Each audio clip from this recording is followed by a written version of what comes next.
porque foi tão traumático o que aconteceu até 45 que ninguém em sã consciência gostaria de repetir isso. E a gente esquece que a nossa sociedade ela é muito mais plural e tem algumas pessoas que sim, que mesmo depois de 45 nunca deixaram de querer repetir aquela experiência ou de tornar aquela experiência da Alemanha e da Itália uma experiência bem-sucedida. Acho que em primeiro lugar tem isso.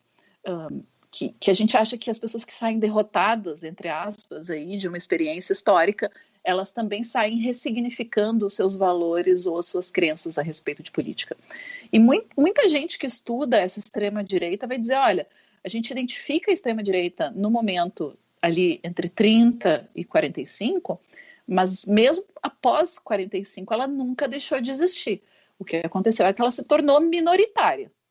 Eu acho que a gente admite uma lógica que é otimista, não só para a nossa pedagogia política, mas a gente continua abraçado na ideia de progresso, certo? Que também é uma ideia bem importante ali do início do século XIX, não só do início do século XIX, mas ela ganha muita força ali. E que a gente acha que a nossa política ela vai melhorar, que a gente vai ter esse momento de aprender dos nossos traumas para tornar a nossa sociedade melhor no futuro. E isso nos deixa cegos para os problemas que estão o tempo inteiro acontecendo.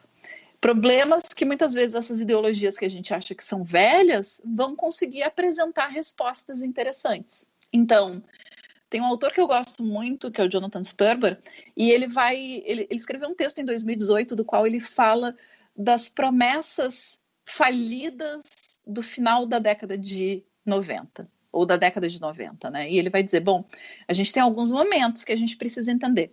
E nesse sentido, eu acho a colocação dele muito boa. Por quê? Porque a gente olha para o nosso momento atual, 2016 a 2020, e a gente imediatamente faz esse esforço de olhar para a década de 30. E a gente esquece de olhar para o final do século 20. E isso é problemático. Por quê?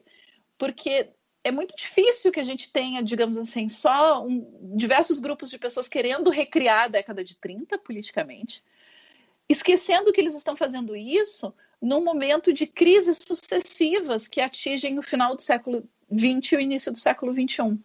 E o Sperber vai dizer, bom, depois do final da Segunda Guerra Mundial, depois da derrota dos nazifascismos, a gente tem uma outra articulação política que precisa ser considerada, que é a articulação política da Guerra Fria, né? Que a gente vai ter todo um esquema de bipolaridade, a gente vai ter essa oposição radical entre um capitalismo liberal nos Estados Unidos e um socialismo real na União Soviética, e como isso, digamos assim, articula o momento da década de 90, que é esse momento extremamente otimista. A gente vai ter, então, o Fukuyama falando do fim da história, não é verdade? De novo, essa ideia que a gente chegou, a gente resolveu o nosso momento político, todo mundo concordava em 1990 que a democracia liberal capitalista era a forma de organização de sociedades e que não tinha mais o que ser discutido. E que junto com essa chegada ao fim da história, então, nós estaríamos também finalmente postos como sociedade, preparados como sociedade para dividir e distribuir o tipo de vida que o Ocidente viveu durante esses últimos anos do século XX, que é uma vida marcada por um consumo amplo, e Ocidente aqui eu estou pensando Estados Unidos, Canadá, Europa Ocidental, marcada por um consumo muito amplo e marcado também por, digamos assim, a consolidação dos direitos humanos. E o que a gente vê no século XXI, no final do século XX e no início do século XXI, é que essas promessas elas são falidas, elas falham de maneira espetacular. Por um lado, a gente tem essa promessa do neoliberalismo, que ia aumentar o fluxo de capital, de produtos, e que as pessoas seriam ricas e teriam, digamos assim, uma vida econômica de consumo aos moldes observados nos Estados Unidos e na Europa Ocidental. A gente percebe que isso falha. O neoliberalismo, ele nos traz para uma situação de precarização absurda, da qual, na verdade, só saiu mais concentração de renda, certo? E, por outro lado, a promessa dos direitos humanos e de uma democracia inclusiva. Tem um discurso do Kofi Annan, quando ele era secretário-geral da ONU, que é maravilhoso, que ele vai dizer que esse é o momento em que os estados agora estão a serviço das suas populações e não o contrário, que também falha. E a gente geralmente gosta de falar dessas questões olhando para outros cantos, mas eu tenho feito o exercício de olhar cada vez mais para o Brasil e de perceber como essas promessas estavam presentes no Brasil e como eu acho que elas falharam espetacularmente. Se a gente quer falar de direitos humanos, a gente precisa necessariamente olhar para as nossas periferias e perceber que nada está acontecendo. Pelo contrário, a situação está cada vez mais agravada. Se a gente quer falar, digamos assim, dessa ampliação da igualdade econômica, ou pelo menos da inclusão econômica no mercado, a gente precisa olhar para o que está acontecendo com os aplicativos e com a precarização do trabalho. E é muito drástico. Então, me parece também que faz sentido colocar esses movimentos que estão de extrema-direita, que estão configurando o nosso cenário agora, como movimentos que oferecem uma crítica e uma alternativa para as promessas da década de 90, que eram promessas liberais, e que não conseguiram, foram frustradas. E daí me parece que não é bom, mas é natural que pessoas, que o eleitorado busque alternativas, e esses caras conseguiram colocar alternativas interessantes, e muitas aspas ainda interessantes, por favor, mas atraentes para grande parte da população.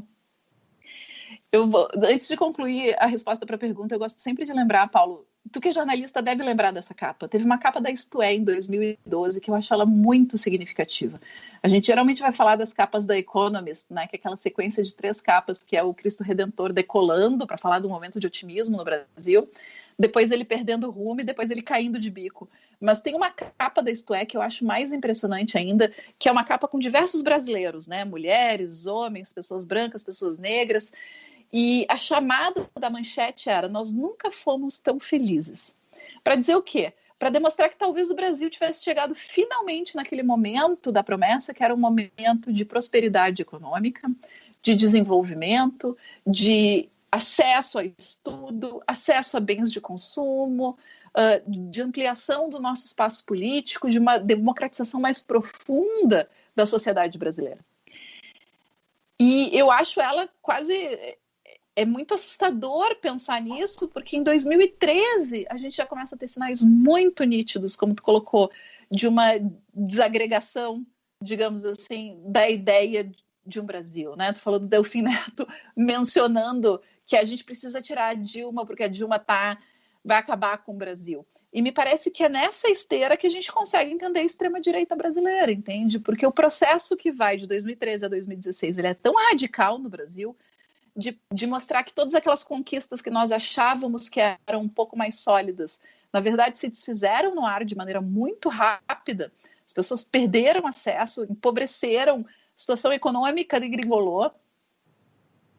Que a resposta articulada é também uma resposta que se opunha de maneira muito clara ao governo imediatamente anterior ao dela, né? Que daí é o governo da Dilma e que daí é o governo do PT.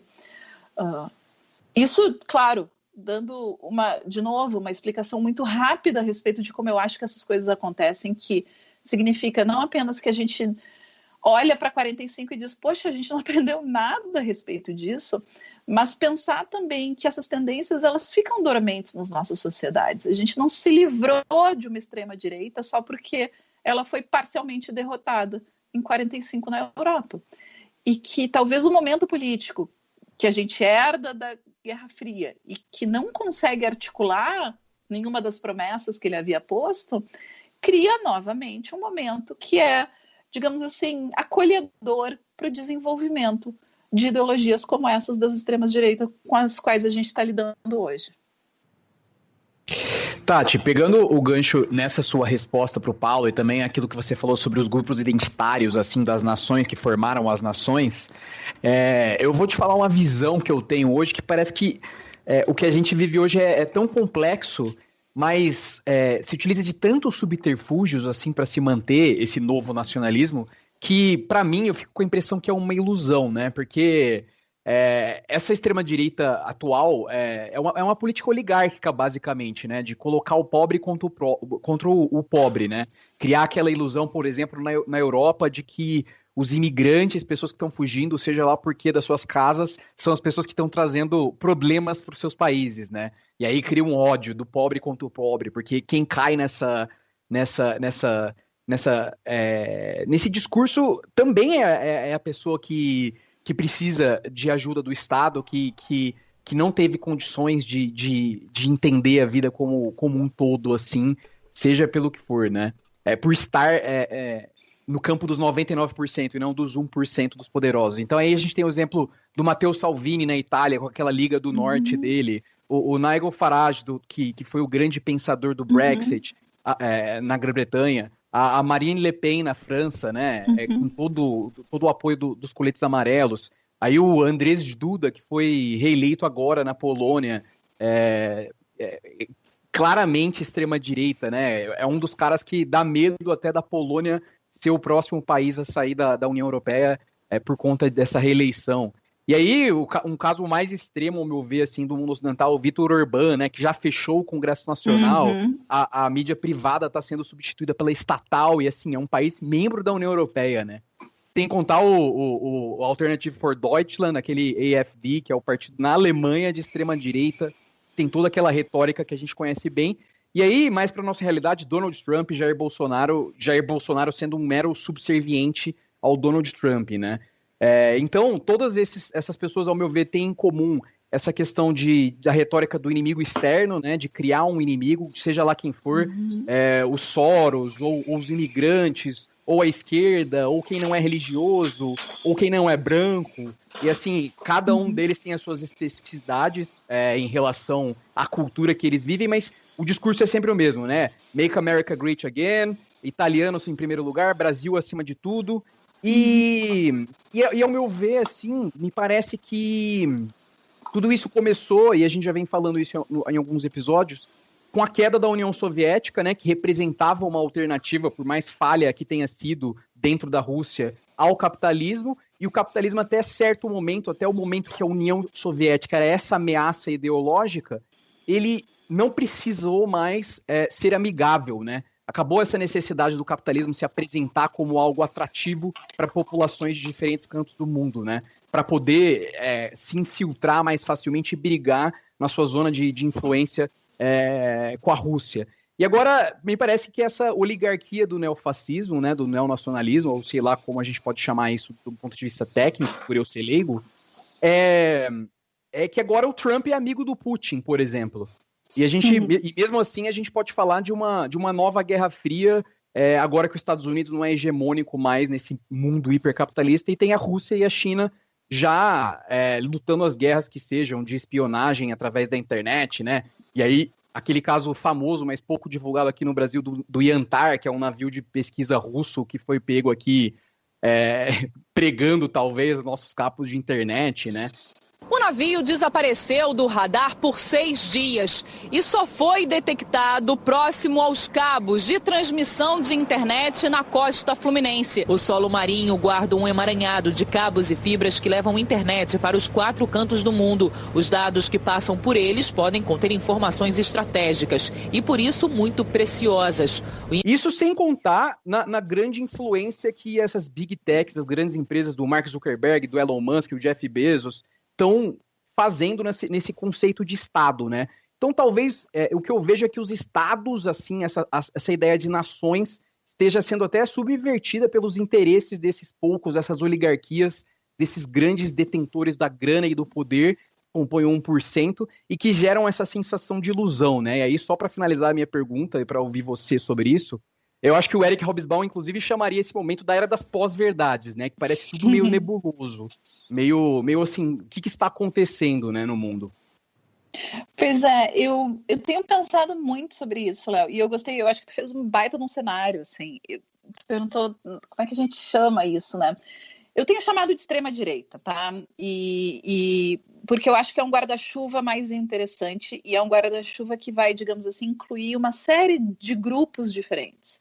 E eu gosto de chamar de extrema-direita porque ele vai nos remeter, digamos assim, tanto a experiência histórica da metade do século XX ali, quanto a esse momento que a gente está vivendo hoje, né?